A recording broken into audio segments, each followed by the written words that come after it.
Hello there! I'm back with another video this week, and this time I'm going to talk about one of my favorite pastimes, knitting. So I know what you're thinking, knitting is for old ladies, but I should tell you that you're definitely wrong about that. One of the favorite things that I like about knitting is that it's just really relaxing and calming. You don't really have to think about much aside from the pattern, obviously, but you know, it's really easy to do. You pretty much knit something or you purl something.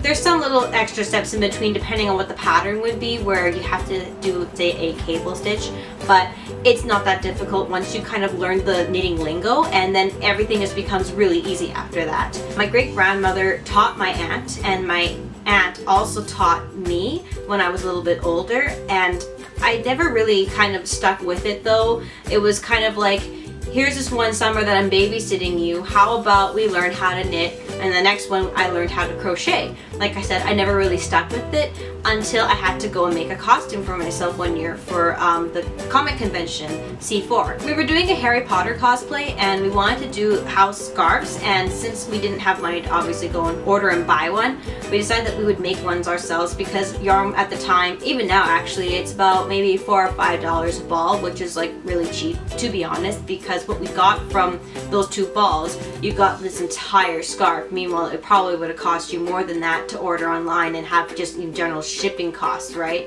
I bought myself a little beginner's basics book, which pretty much had lots of small projects in them to sort of get you going with scarves, hats, mitts, and gloves.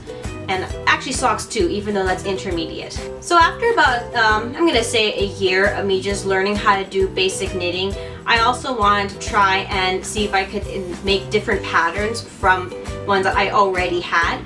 So if I had a scarf pattern, I tried to do something like infinity scarves. At the time I didn't really know how to, I don't want to say properly do them, because what I did wasn't improper, but essentially I would make a regular scarf and sew the 2 ends together. And since I had done stuff with different colors for the Ravenclaw scarf, I wanted to try and in general do more patterns of interchanged colors and make them sort of a little bit unique and different. After about maybe a year of me knitting, I decided that it was time to move on to try and do more intermediate projects.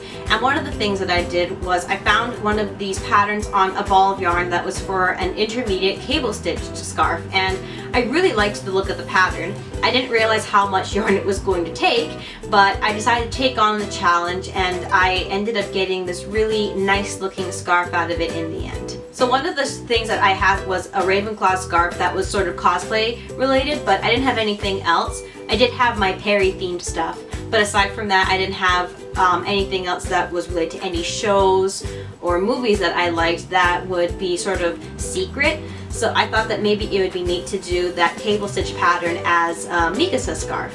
More or less in the color that was sort of shown in that episode where Eren and Mikasa sort of meet. If you don't know who they are, go check out Attack on Titan, and it's a really great show. I think you guys would like it a lot. Then about 2 years ago I had an art table, and I decided that I want to just do prints like I did in my first year, just because that can be kind of iffy if people aren't really digging your art. But one thing that everybody loves is crafts, so I thought I would incorporate those knitting skills that I've acquired over the couple of years that I had been knitting, and then apply them last year when I did my art table. One of the things that I sold were cat hats, and I didn't know how well those would go down, but I did know that they were a popular item because I had seen some online, and I saw them going for like $40, $45, I think even $50 at one point, and I'm just like, that's insane. Who pays $50 for a hat? But then I saw the intricate details for it, where a lot of them, they were cable stitched, and I thought, I know how to cable stitch. Why don't I sell that kind of stuff? And I only was able to make maybe 3.5. I say that because the 4th hat I brought with me to the convention to finish. I got out of school at the beginning of May, and it was sort of rushed for me to get everything I needed to complete done in that short period of time. The convention was in July, so that didn't allot for a lot of space to get everything completed. So along with everything else I did, I made these hats. And I decided that I was going to do something similar to a pattern I had found on Etsy, but revamp it so that we'd have more cable stitches in it, because that's what a lot of people like for those hats, I noticed. and they pretty much sold out almost instantly. I've more or less been using yarns that are 4-weight, whether it's premium or regular, but I've also tried and move on to making some of my hats with the 6-weight yarns as well, like Lion Brand for example. And I ended up making, so far for this year's convention, 11 hats. I'm pretty much trying to do 1 hat per week. Back at the beginning of January, I was making about, oh gross, sorry.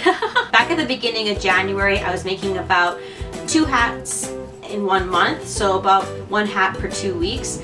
But I've been able to speed up since then for obvious reasons of continually working on the hats. I really like the feel of the 6-weight yarn hats. I mean, I'll always love having the 4-weights, but I'm trying to incorporate more of the 6-weight because they're so thick and they take way less stitches and in general rows as well to create this exact same thing. So yeah, if you like knitting projects, maybe leave a comment down below of what you've done, what you'd like to do, supplies, anything that relates to knitting. Give this video a thumbs up if you enjoyed it, and I will make another video soon.